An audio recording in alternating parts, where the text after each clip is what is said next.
I just wanted to share some tips and tricks that I've learned throughout my many years of being discriminated against for disabilities in academia.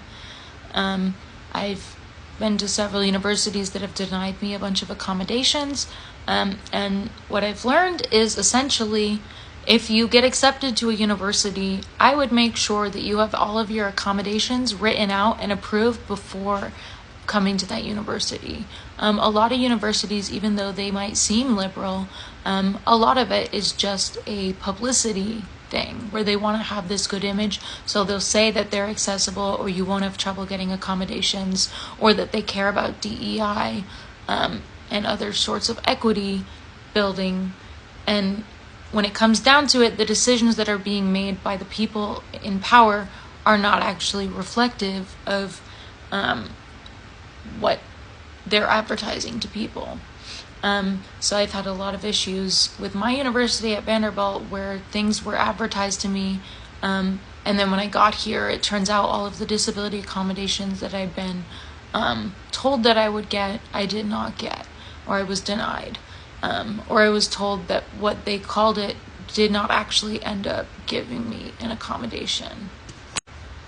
So what I've learned is essentially just make sure you get all those accommodations written out on paper before accepting, and then also if you have issues getting disability accommodations approved, make sure that you document every single interaction relating to that disability conversation, and keep a timeline of everything that has gone on, and include in there screenshots of different emails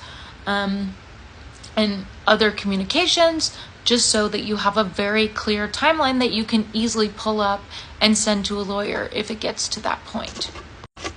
I live in Tennessee, where you are allowed to record all conversations with people. So what I do is any meeting that I have discussing disability accommodations, I will take my iPad and I will take a voice recording of the entire meeting, just so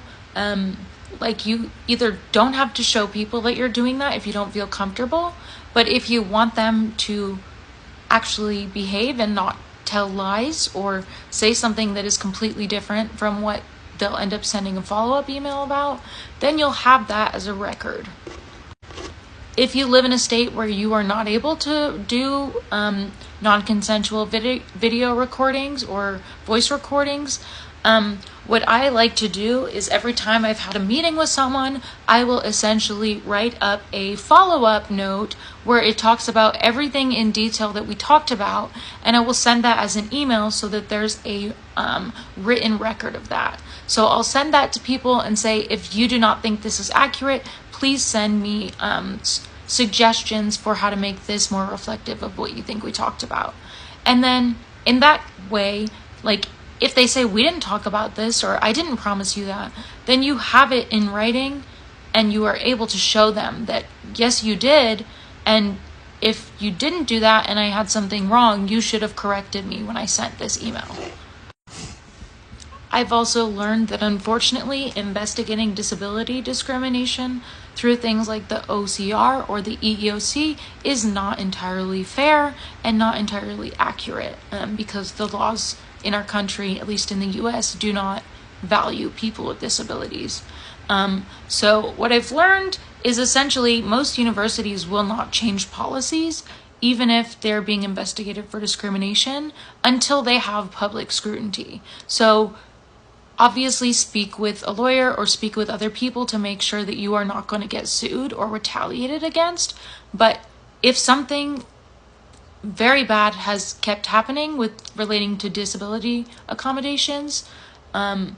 make sure that you speak with someone to talk about if it would be safe for you to do this, but you can go to the news and essentially air out everything that has happened. Obviously make sure that everything you are saying is 100% truthful so that people cannot sue you for slander or other forms of defamation. And that actually makes it so there's public pressure that makes the universities actually want to change their policies, just to say oh, we're no longer doing this and we're trying to improve. You can also ask to have an advocate with you in any meeting regarding disability accommodations, and this will make sure that the people you're having conversations with will actually try to follow the laws and are more likely to give you the accommodations that you ask for. Those are the main things that I can think of at this moment, but definitely if I think of more, I'll make another video and update y'all. Thanks for watching.